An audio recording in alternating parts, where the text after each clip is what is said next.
Bene, buongiorno a tutti, un buongiorno a chi è presente qui in sala e a chi ci sta seguendo nella diretta Facebook del Consiglio Regionale.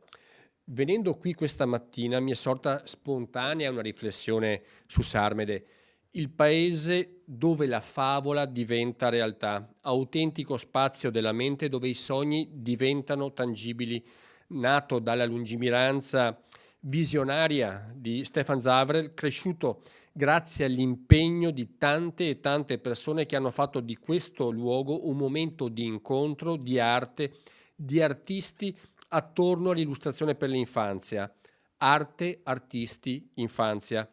È difficile non pensare a ben altre immagini che giungono in questi giorni in maniera drammatica da paesi a noi vicini dove la cronaca parla di bambini uccisi, presi in ostaggio come merce, massacrati nel sonno. Davanti a tutto ciò, e allora il significato di Sarmede oggi qual è? La risposta c'è e la dà un grande scrittore russo, uno dei più grandi estimatori della bellezza in età moderna, Fyodor Dostoevskij. La bellezza salverà il mondo. È una frase celebre di Dostoevskij, che farà dire appunto al principe protagonista dell'Idiota. Cos'era la bellezza per Dostoevskij? Molti non sanno che l'insigne scrittore russo aveva una spiccata predilezione per Raffaello, in una particolare per l'opera del maestro d'Urbino La Madonna Sistina, oggi conservato a Dresda, uno dei dipinti più mirabili di tutta la storia dell'arte, di cui lo scrittore aveva una riproduzione a cui si rivolgeva in riflessione, soprattutto dopo la morte del figlio bambino. Sicuramente non possiamo vivere senza pace, ma anche esistere senza bellezza è impossibile, ripeteva Dostoevskij.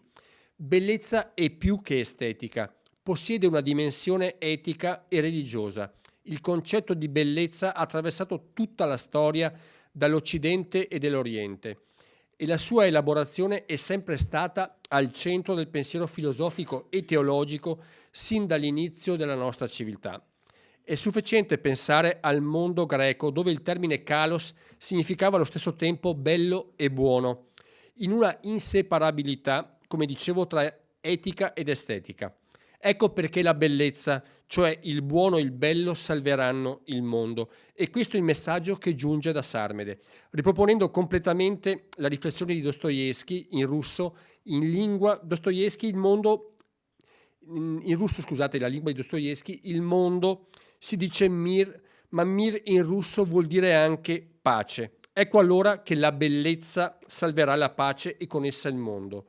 E io spero che in molti, tutti i visitatori delle tante iniziative che oggi presentiamo possano condividere questo sentimento, questa speranza e guardare al presente con il pessimismo dell'intelligenza, ma al domani con l'ottimismo della volontà, ribadendo la bellezza e la bontà della vita, la necessità di pace e solidarietà umana, la civile convivenza nel dialogo e nell'accettazione dell'altro, ben sapendo, come insegna la storia di Sarmede, che lo stesso sogno di Stefan Zavrel, le favole possono diventare realtà.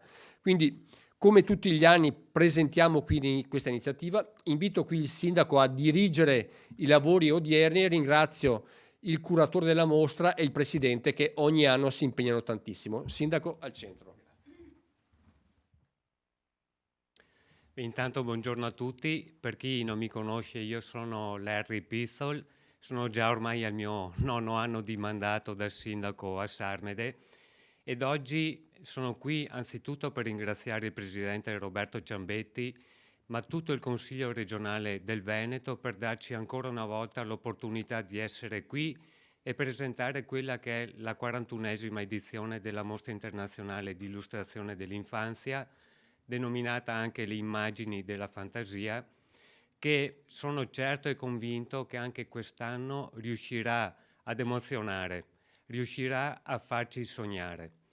È un lavoro che è stato portato avanti con tenacia e per questo ringrazio il presidente attuale Uberto Di Remigio, ma un particolare pensiero va anche a Leo Pizzol che ha condotto la Fondazione in tutti questi anni e a tutti i collaboratori che all'interno vi lavorano.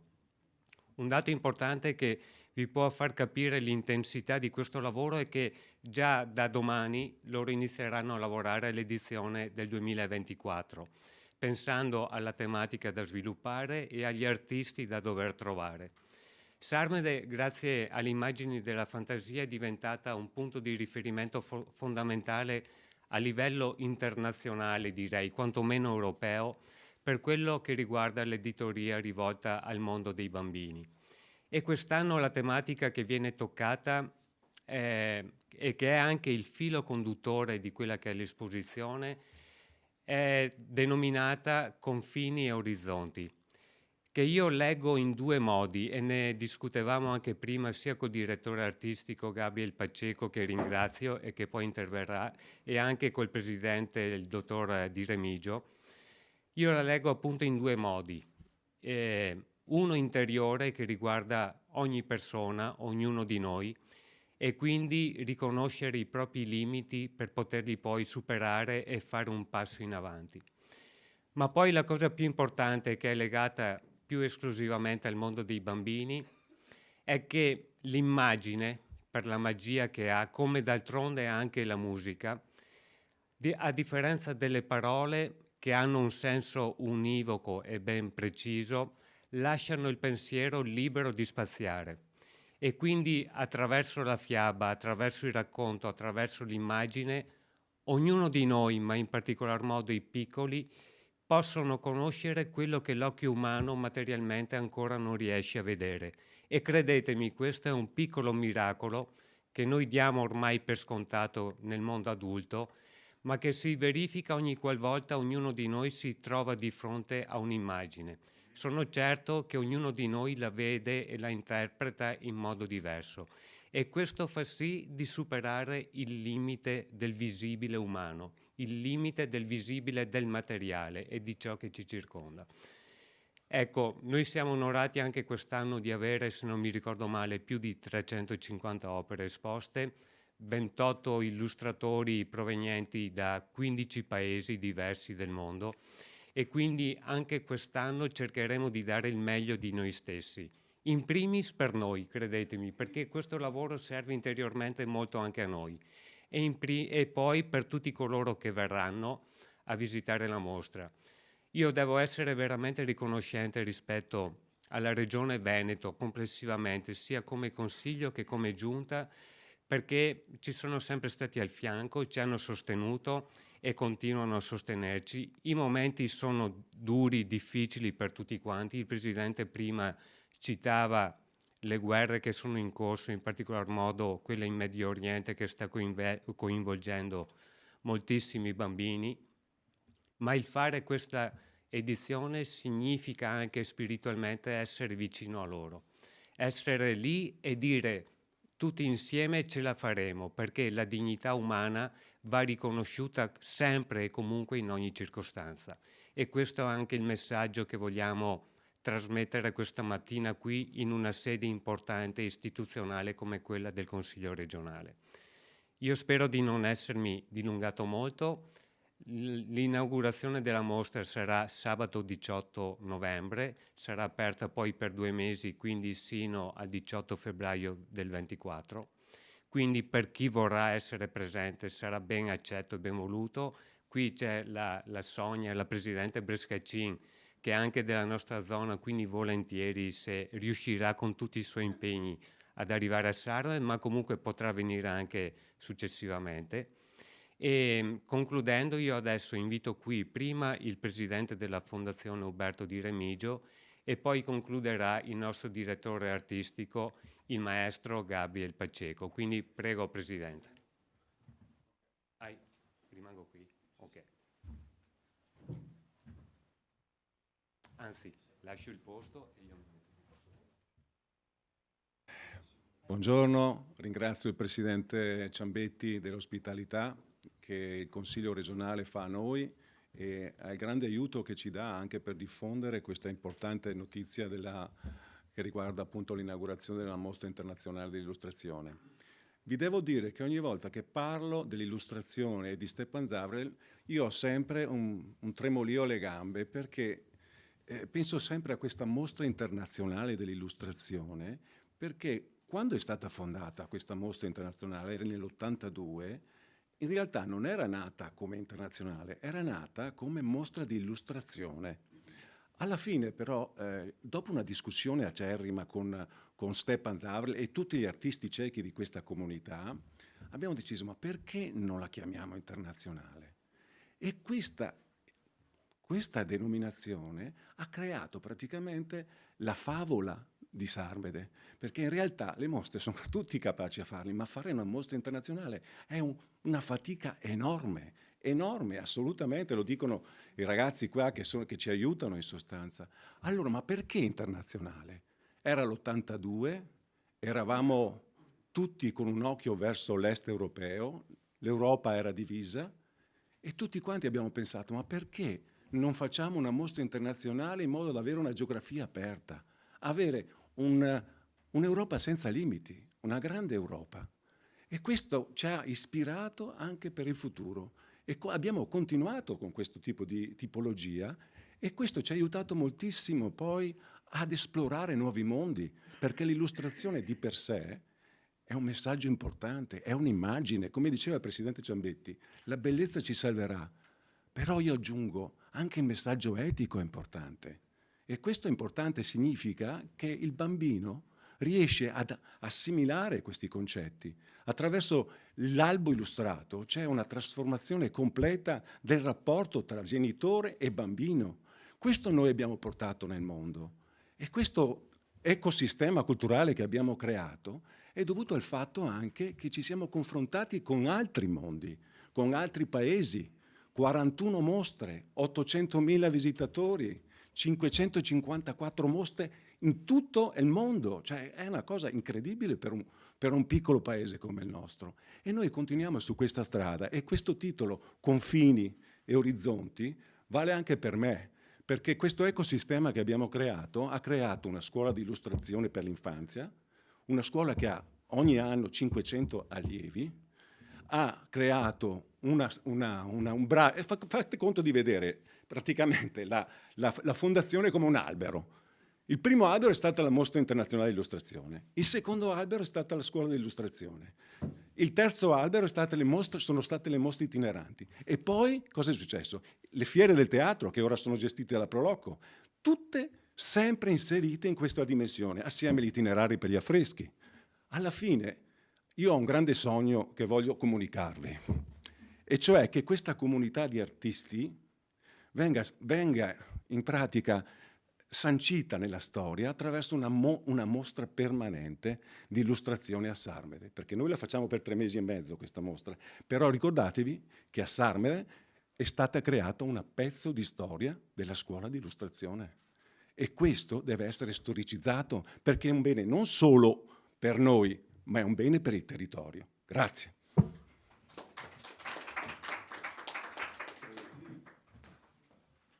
Ecco, grazie mille. Io sono Gabriel Pacheco, direttore artistico della mostra L'immagine della fantasia e vorrei condividere con voi il piacere che è molto importante che in una società il pensiero dell'artista sia valorizzato e anche sia utilizzato come una riflessione nelle nostre società. Hanno citato scrittori, artisti e questo credo che è l'importanza di continuare a fare una mostra che dopo 41 anni continua a essere una manifestazione che ci fa ricordare o perlomeno è un approccio con questi pensieri che hanno gli artisti. E appunto è una cosa molto curiosa perché noi non è che abbiamo pensato nel tema, perché la mostra ha un filo conduttore che è orizzonti e confini. Quando abbiamo visto che è accaduto tutto questo in questi giorni, è una cosa interessante perché noi l'abbiamo riflettuto anni fa.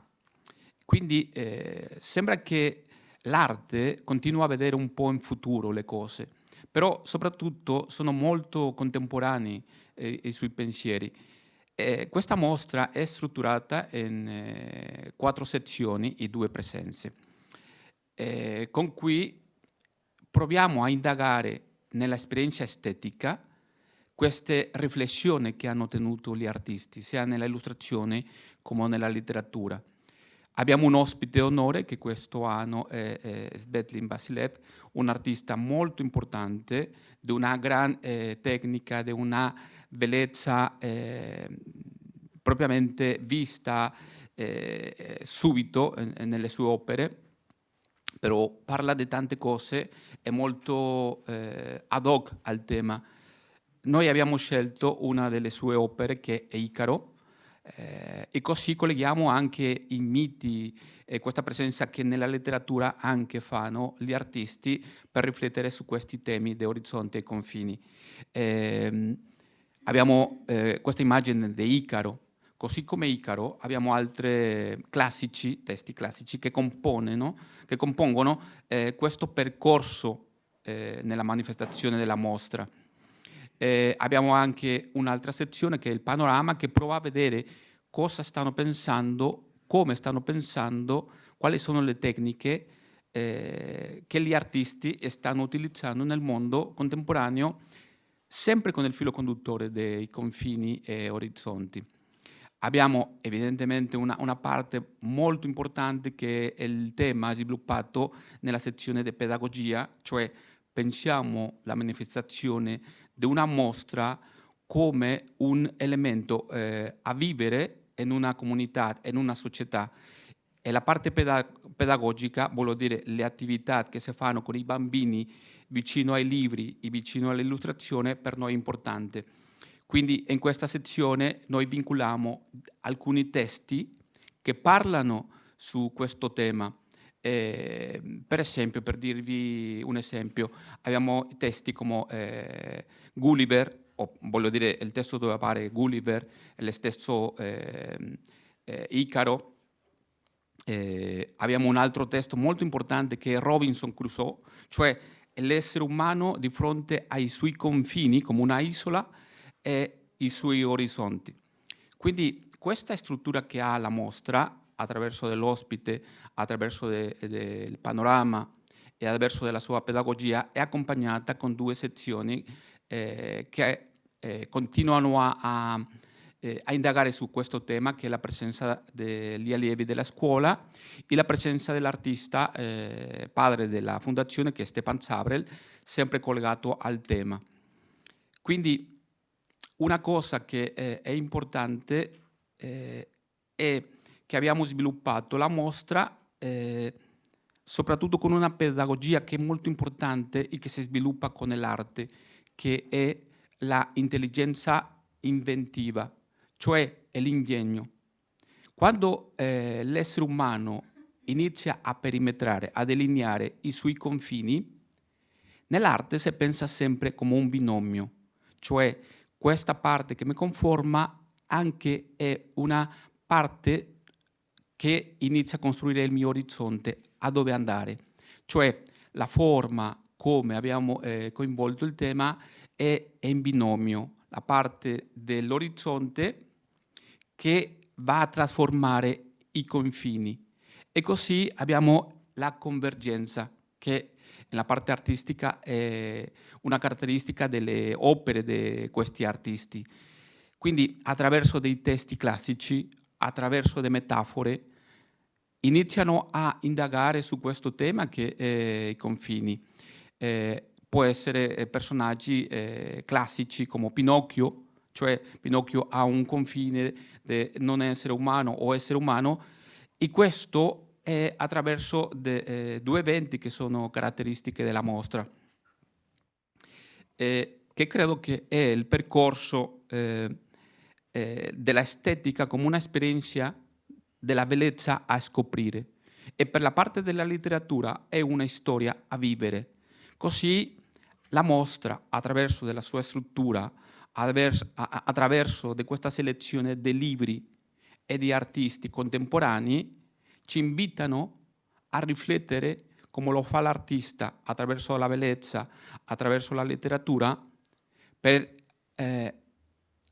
traslocare questa idea dei confini e aggiungere sempre, come se fosse un binomio, orizzonte e confini. Così alla fine ci può rimanere questa domanda. Certo che la bellezza salverà al mondo. Sarebbe un invito questa mostra una volta in più per dire se le nostre società saranno in grado di salvare la bellezza. Quindi io vi invito a percorrere la mostra, abbiamo qui il catalogo, abbiamo alcuni libri che saranno presenti e spero che sia un invito soprattutto come l'esperienza artistica della bellezza e della promessa che sempre dà l'arte. Ecco, grazie.